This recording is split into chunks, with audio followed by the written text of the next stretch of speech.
The morning of March 1st, 2008, began with a paradox that the town of Emory, Texas, would never reconcile.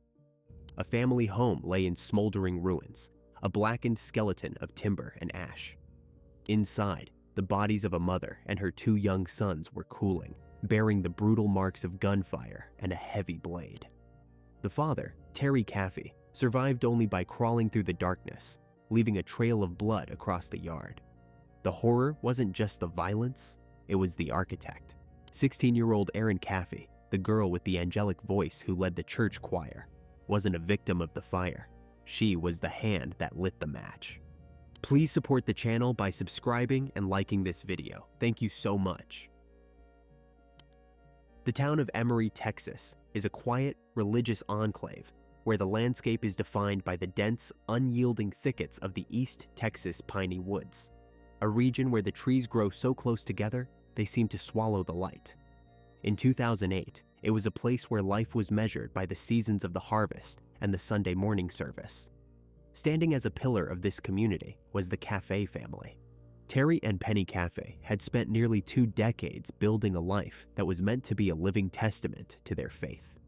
Their home, a 2-story wooden house known locally as the House on the Hill, sat at the end of a long, winding gravel driveway, perched above the town like a watchtower.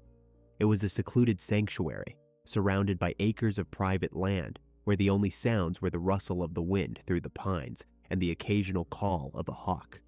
Inside the walls of that home, the atmosphere was a carefully maintained blend of discipline and devotion.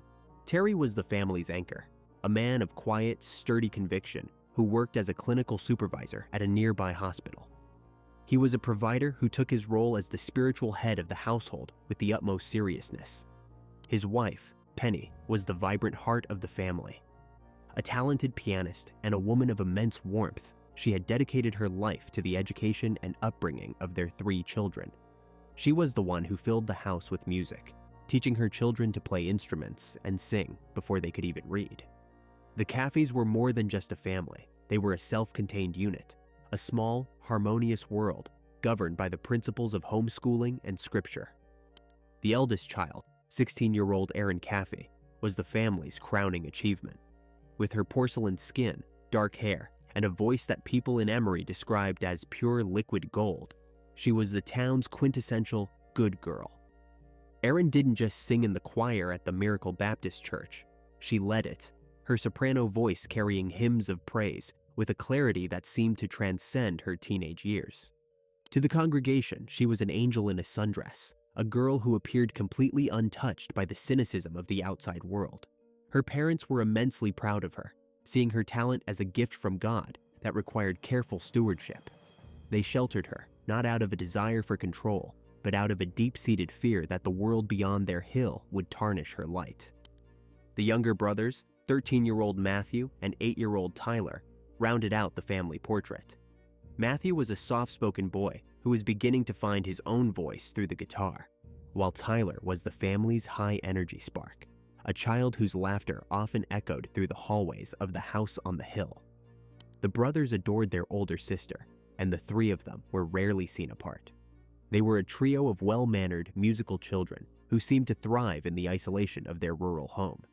Their days were a rhythmic cycle of lessons, chores, and music practice, all overseen by Penny's encouraging guidance and Terry's protective gaze.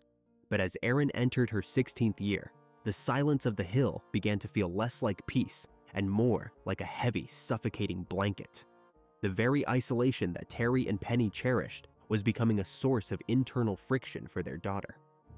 While her parents saw the thick woods as a barrier against the darkness of the world, Erin was beginning to see them as a cage. She had spent her entire life performing the role of the perfect daughter, smiling through every service and nodding through every lecture. But beneath the surface, a tectonic shift was occurring. She was growing restless, her mind wandering toward the life she saw other teenagers living, a life of autonomy, of secrets, and of choices that weren't vetted by a parent. The House on the Hill, for all its beauty and faith, was becoming a pressure cooker of unexpressed desires. Terry and Penny had created a world where there was no room for error, no space for the messy, complicated realities of growing up. They believed that by keeping the world at bay, they were keeping their children safe. They didn't realize that by denying Erin the chance to experience the world, they were fueling a hunger for it that would eventually consume everything they had built. The angelic voice that filled the church every Sunday was beginning to crack, and the girl behind the music was starting to listen to a different, much darker melody. The stage was set, the house was quiet, and the family on the hill had no idea that the greatest threat to their sanctuary was already living inside its walls. The transformation of the Caffey household began not with a violent outburst, but with the mundane hum of a summer job. It was the summer of 2007, and 16-year-old Erin had convinced her parents to let her work at the Sonic Drive-In in the neighboring town of Alba. Terry and Penny saw this as a healthy milestone, a way for their daughter to interact with the world under the safe umbrella of a paycheck and a steady schedule. They thought it would teach her responsibility. They didn't realize that the drive-in was a crossroads where the sheltered world of Emory met the gritty, unvarnished reality of East Texas. 18-year-old Charlie Wilkinson was a frequent presence at the Sonic, a young man who carried himself with a swagger that was entirely foreign to the boys Erin knew from church. He was a high school dropout who lived in a cluttered mobile home and worked odd jobs, a person whose very existence was a rebellion against the structured, religious life the Caffeys had built. He was unrefined, his skin often stained with grease or dirt, and he spoke with a gravelly defiance that acted like a magnet for a girl who had spent 16 years under the soft, controlled glow of church lights. To the people of Emory, he was simply trouble, a boy who lacked direction and respect for authority. But to Erin, Charlie was a revelation. He was the first person to look at her not as a choir leader or a daughter, but as a woman with her own dangerous potential.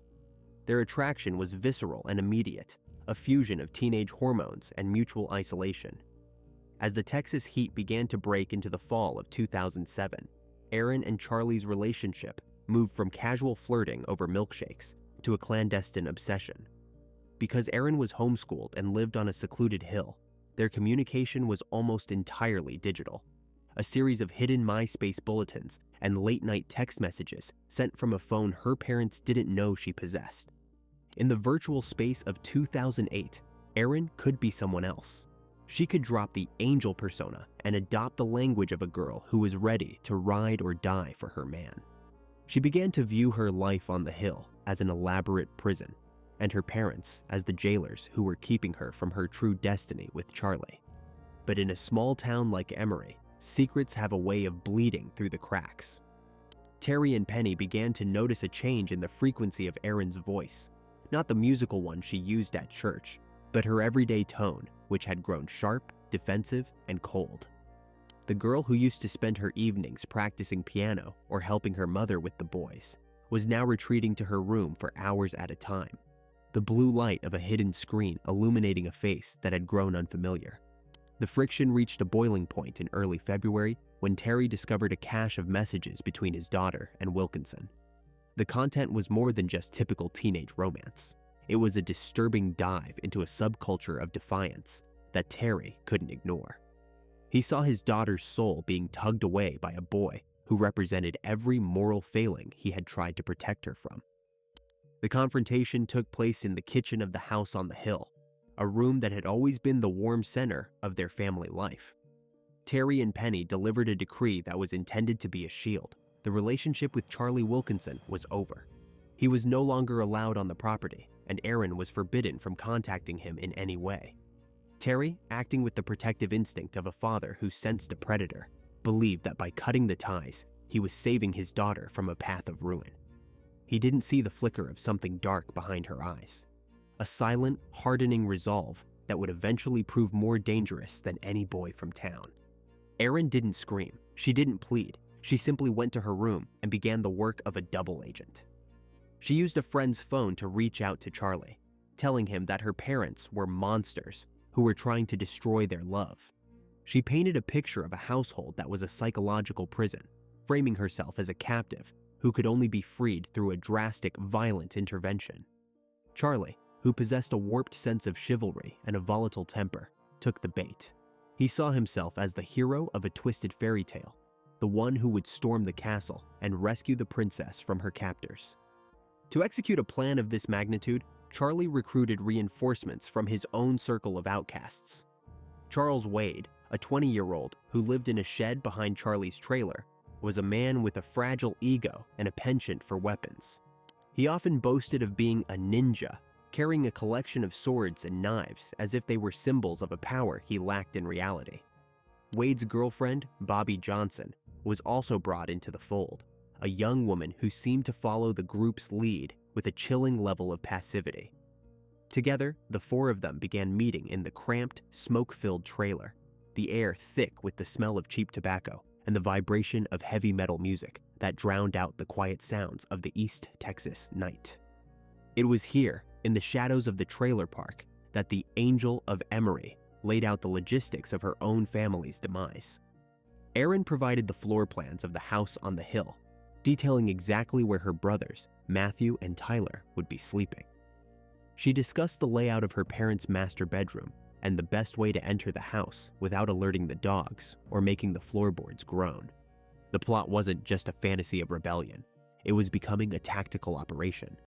Erin insisted that there could be no witnesses, that her parents and her brothers had to be eliminated to ensure that she and Charlie could run away together without anyone following them. She even suggested that the house be burned down to erase the evidence of their presence. The group spent the final days of February gathering their tools. A .22 caliber pistol was secured, and Wade spent hours sharpening a samurai-style sword, the metallic rasp of the stone against the blade, a rhythmic precursor to the violence to come. Erin continued to play her part at home, sitting at the dinner table with the people she had marked for death, her voice still clear and beautiful during church services. The juxtaposition was absolute, a girl singing of grace while orchestrating a massacre. The psychological state of her younger brothers during those final days adds a layer of quiet tragedy to the narrative. Matthew, at 13, had begun to sense the distance in his sister, a growing rift that he couldn't quite put into words. He looked up to Erin, seeing her as the golden standard of the family, and the way she had suddenly pulled away left him in a state of confusion.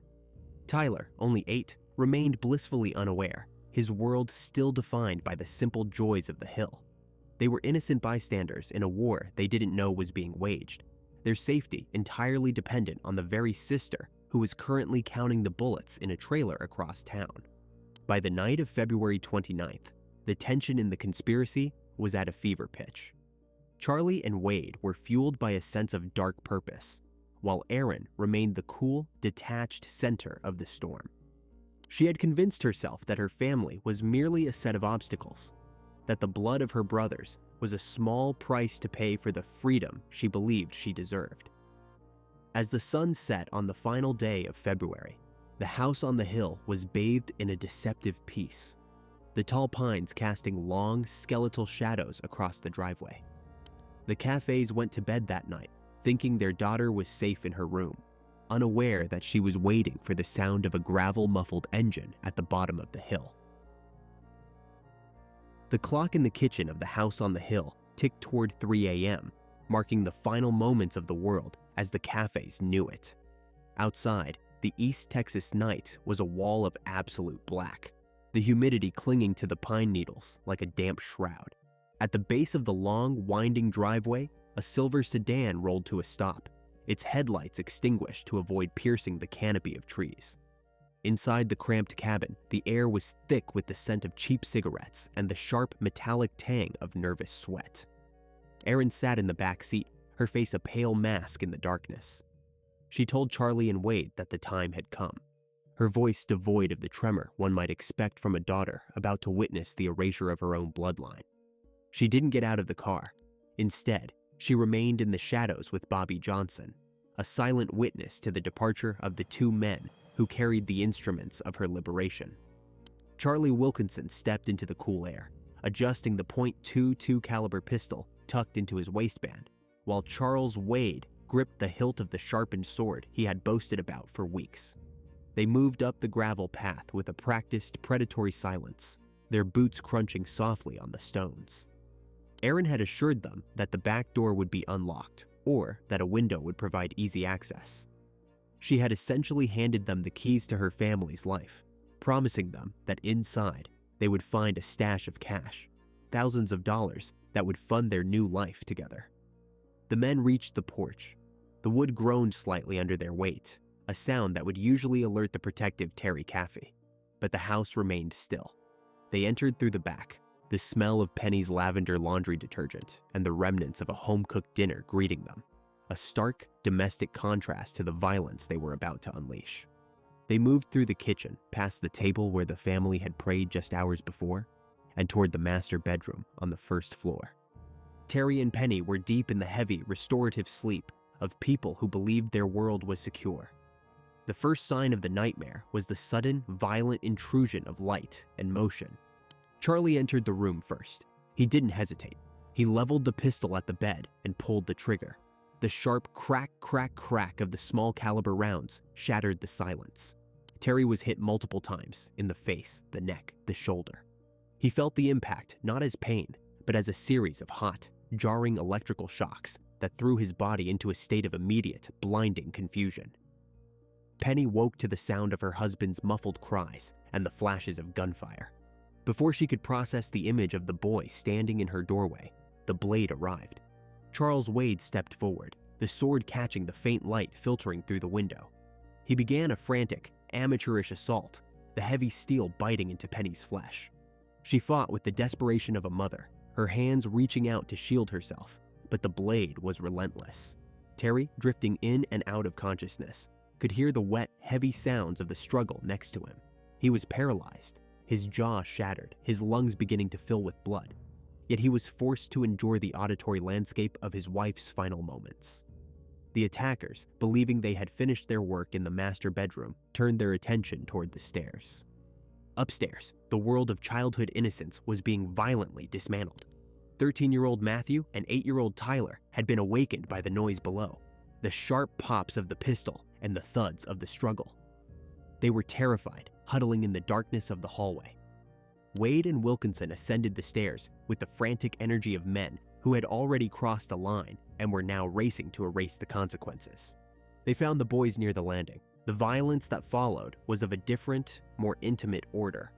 The .22 pistol jammed or ran out of ammunition, leaving the sword as the primary tool of execution. Matthew tried to protect his younger brother, his small frame no match for the two older men, fueled by adrenaline and a warped sense of mission. The blade was used with a lack of precision that only increased the horror. The boys were cornered in their bedroom, surrounded by the posters and toys that defined their short lives. They pleaded for their lives, their voices high and thin, reaching out for the sister who was sitting in a car just a few hundred yards away, listening to the quiet rustle of the pines. Wade later described the scene with a chilling detachment, noting how the younger boy, Tyler, had tried to hide. It didn't matter. The directive from Erin had been absolute, no witnesses. The men carried out the orders with a systematic brutality that left the upstairs hallway painted in the visceral reality of their deeds. Once the screaming stopped, the silence that returned to the house on the hill was heavy and unnatural. The killers didn't leave immediately. They began to ransack the house, looking for the thousands of dollars Erin had promised them. They tore through drawers and tossed Penny's jewelry aside, looking for the massive cache of cash they believed was hidden within the walls. They found only a few $100s, a pittance for the souls they had just taken. The realization that the treasure was a fabrication didn't slow them down. They had one final task to perform. The ransacking was not the professional search of a thief, but the frantic, destructive energy of a child playing at being a criminal. Wade overturned the piano bench where Penny had spent so many hours teaching hymns. He kicked through the guitar cases and the school books, his heavy boots crushing the physical remnants of the boys' education. Every drawer they emptied and every closet they tossed revealed nothing but the humble, modest lives of a family that valued faith over finance. The treasure was a mirage, yet they continued to dig, their hands growing slick with the residue of their crimes. They moved back through the house, pouring lighter fluid and other accelerants over the furniture, the bedding, and the bodies. Charlie found a container of lighter fluid in the pantry, the plastic bottle feeling small and inadequate for the task. He began to squeeze it over the surfaces of the kitchen, the clear liquid soaking into the wooden table and the linoleum floor. The smell was sharp and chemical, cutting through the heavy metallic scent of the shootings. He moved toward the living room, trailing the fluid behind him like a dark, invisible thread. Wade followed, using a lighter he had carried for years, the small flame casting long, dancing shadows on the walls that were already stained with the family's blood. When the first match was dropped onto the bedding in the master bedroom, the response was instantaneous. The fabric caught with a soft whoosh, the orange glow illuminating the faces of the two men as they stood for a single, frozen second, watching the destruction begin. Wade and Wilkinson exited the house, the orange glow of the growing fire reflecting in the windows. They walked back down the long driveway, their clothes stained, their breathing ragged. When they reached the car, Erin looked up. She didn't ask if her mother was okay.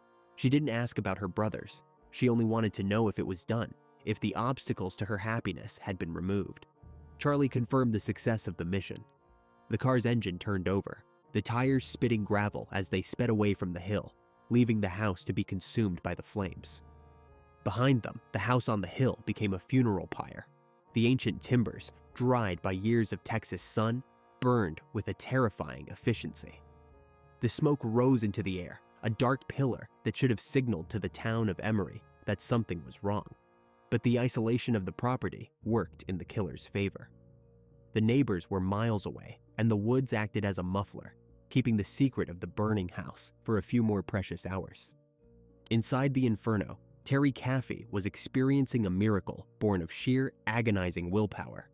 The heat of the flames acted as a cauterizing agent for some of his wounds, and the sheer instinct to survive overrode the trauma of his injuries. He realized that if he didn't move, he would be cremated alongside his family. He began the impossible journey, dragging his broken body across the floor, through the thick, black smoke that threatened to suffocate him. Every inch was a battle against gravity and the urge to simply give up. He reached the window, the glass shattering as he fell through it and onto the cold, damp grass below. He lay there for a moment, the roar of the fire behind him sounding like a freight train.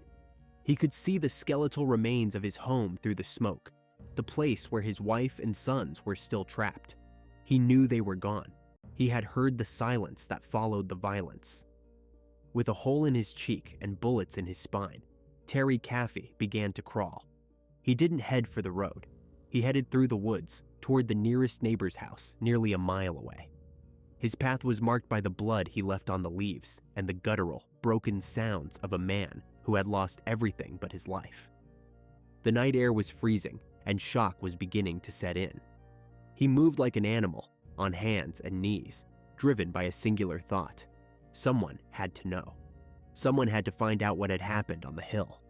The pine needles scratched at his open wounds, and the darkness threatened to swallow him, but he kept moving.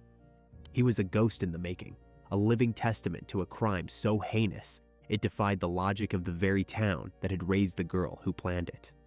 As the first light of dawn began to gray the horizon, the house on the hill collapsed in a shower of sparks and ash, and Erin Caffey finally reached a porch, his bloody hand reaching up to knock on a door that would open to a new, unrecognizable world. Erin Caffey didn't fall from the window so much as he was expelled by the heat, a broken man hitting the damp Texas earth with a sickening thud. The shock of the cold ground against his charred skin was the only thing keeping him from drifting into the permanent dark. He lay there for a heartbeat, listening to the roar of his life's work being unmade. Above him, the house on the hill was no longer a sanctuary. It was a hungry, orange beast devouring the memories of his children's laughter and his wife's music. He tried to scream for Penny, but his jaw hung uselessly, shattered by a .22 caliber round, and his lungs could only produce a wet, bubbling wheeze. The crawl began not with a plan, but with a primal rejection of death. Terry pushed himself forward, his fingers digging into the pine needles and the red clay of the East Texas soil. Every inch was a betrayal of his anatomy. He had 3 bullets in his back, 1 in his leg, and a hole in his face where his smile used to be. He moved like a wounded animal, dragging his paralyzed lower half through the thickets. The woods were a labyrinth of thorns and shadows. The very trees his family had played among now seemed to conspire against him, snagging his clothes and tearing at his open wounds. He was a supervisor at a hospital. He knew the biological reality of his condition. He was bleeding out. His blood pressure was dropping. According to the logic of medicine, he should have stayed down, but he wasn't a doctor in that moment. He was a father. The distance to the nearest neighbor, the Whites, was nearly a mile through the dense, unlit forest. In the pitch black of 4 a.m., Terry navigated by the silhouette of the trees against the stars. He drifted into delirium, seeing flashes of Penny at the piano, her fingers dancing over the keys. The sound of the boys arguing over a video game. These memories were the fuel. He told himself he had to reach the road. He had to tell someone that the world was on fire. When he finally reached the Whites' porch, he was less a man and more a specter of gore. He dragged himself up the wooden steps, his fingernails clawing at the boards. He couldn't knock, not with a closed fist, so he slapped his bloody palm against the door, leaving a series of rhythmic, crimson smears. Inside, the neighbors were jolted awake by the sound of something heavy and wet striking their home. When they opened the door, they didn't see a neighbor. They saw a nightmare. Terry was covered in ash and blood, his eyes wide and pleading, his mouth a ruined cavern of bone and torn tissue. Through the wet rattle of his breath, he told them his house was gone and his family was inside. The first responders who raced toward the cafe property saw the glow long before they reached the driveway. The house on the hill was a skeletal ruin, a jagged silhouette of blackened beams against the pre-dawn sky. The heat was still so intense that it singed the leaves of the surrounding oaks. Firefighters moved in with hoses, but they knew they weren't there to save a home. They were there to recover what the fire hadn't finished. As the smoke began to clear and the sun began its indifferent climb over the horizon, the true scale of the massacre emerged from the rubble. The master bedroom was a blackened vault. Among the springs of a melted mattress, they found the remains of Penny Caffey. The forensic reality was as brutal as the act itself. She had been shot and nearly decapitated by a blade before the flames ever touched her. The investigators, men who had seen the worst that East Texas had to offer, were forced to turn away. But the horror intensified as they moved toward the remains of the second floor.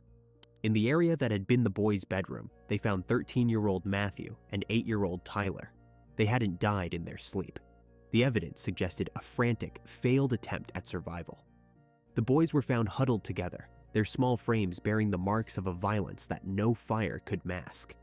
They had been hacked with a heavy edge, a blade that had been swung with such amateurish, frantic force that it had left deep gouges in the very floorboards beneath them.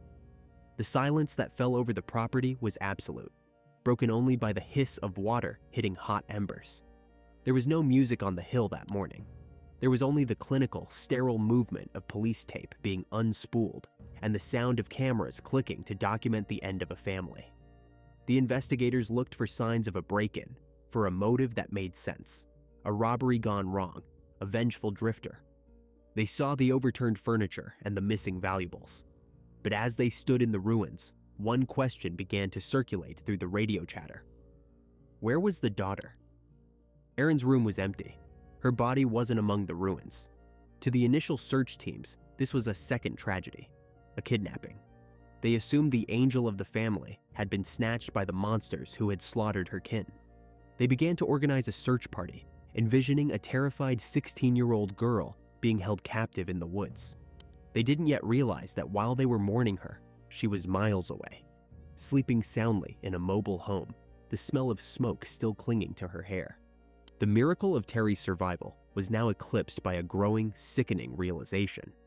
As the detectives gathered at the hospital to speak with the man who had crawled through the woods, they expected him to name a stranger. Instead, through the wires and tubes and the reconstruction of his jaw, Terry Caffey would provide the first breadcrumbs of a betrayal so deep it would make the fire seem cold by comparison. The father was alive, but the world he had spent 20 years building had been replaced by a landscape of ash, and the impossible suspicion that the predator he feared was the one he had tucked into bed every night. As the smoke still curled from the blackened foundation of the cafe home, the Rains County Sheriff's Department shifted from fire recovery to an all-points bulletin for 16-year-old Erin. The initial working theory was simple and terrifying. A family had been slaughtered and their home torched, and the only person missing was a young, beautiful girl. In the minds of the investigators, Erin was a hostage, a prize taken by the monsters who had wielded the blade and the gun. They envisioned a frantic rescue mission, picturing her tied up in a cellar or abandoned in the dense brush of the piney woods.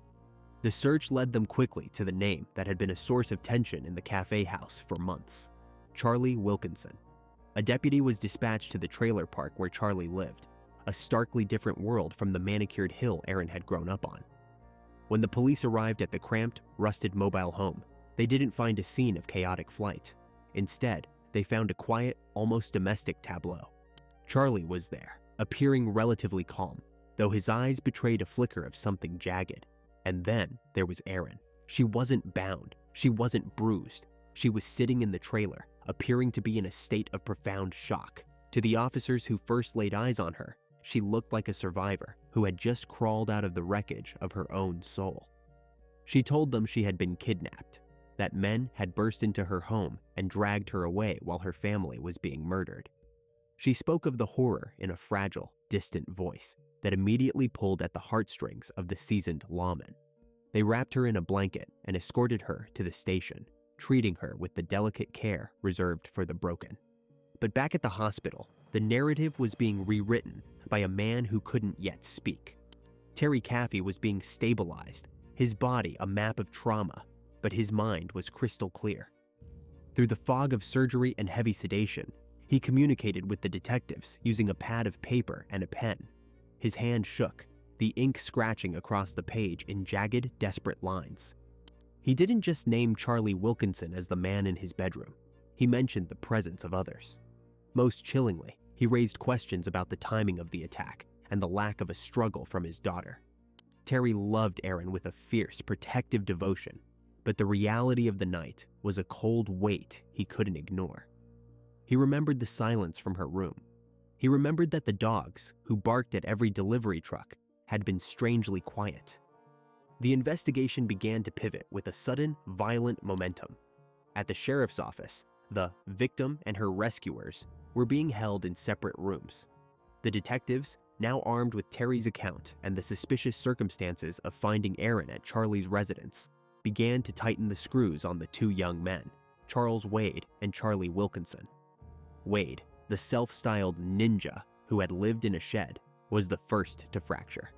He lacked the hardened resolve of a career criminal. He was a boy who had played with swords and now found himself facing the lethal injection. Under the fluorescent lights of the interrogation room, his bravado evaporated. Wade began to talk, and as he did, the angelic image of Erin Caffey was stripped away, layer by layer.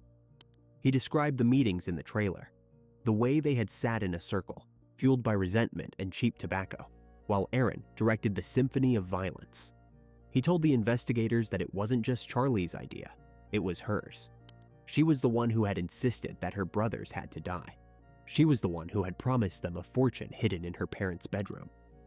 Most damningly, Wade revealed that while the killing was happening, Erin was waiting in the car, less than 100 yards away, calmly monitoring the progress of her family's execution. As Wade spoke, Charlie Wilkinson also began to break.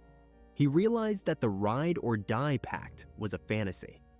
He confessed to the shooting, his voice trembling as he recounted the flashes of the .22 in the master bedroom, but he consistently returned to the same point.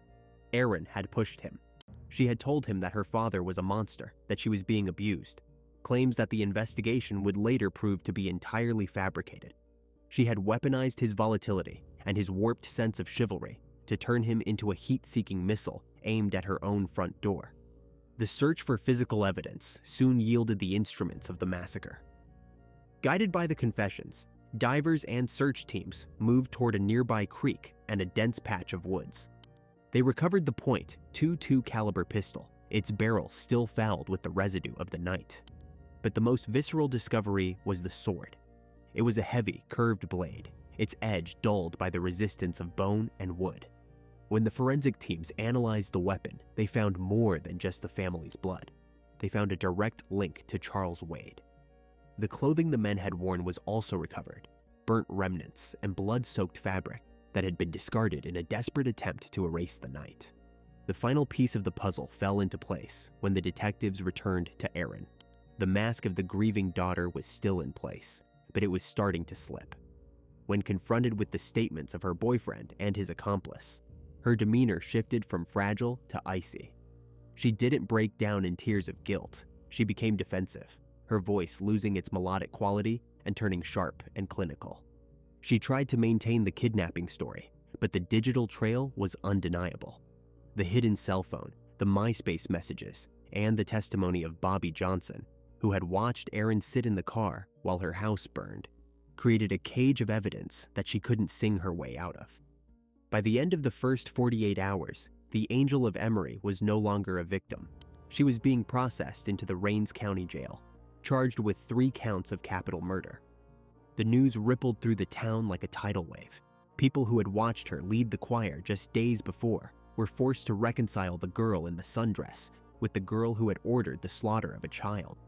The investigation had moved with lightning speed, transforming a tragedy of monsters in the woods into a much more terrifying reality. The monster was a 16-year-old girl with a beautiful voice and a heart of absolute stone. The legal reckoning was swift, yet it could never truly balance the scales for the 3 lives extinguished on the hill. Charlie Wilkinson and Charles Wade, facing the looming shadow of the death penalty, traded their silence for life sentences without the possibility of parole, trading the open Texas sky for a permanent, cramped existence behind steel bars. They will live out their days in a concrete exile, the memory of that night their only companion. Bobby Johnson, the quiet passenger to a massacre, was handed 40 years for her complicity. Then came Erin's turn. The court looked past the angelic soprano and saw the cold, calculating mind of a killer.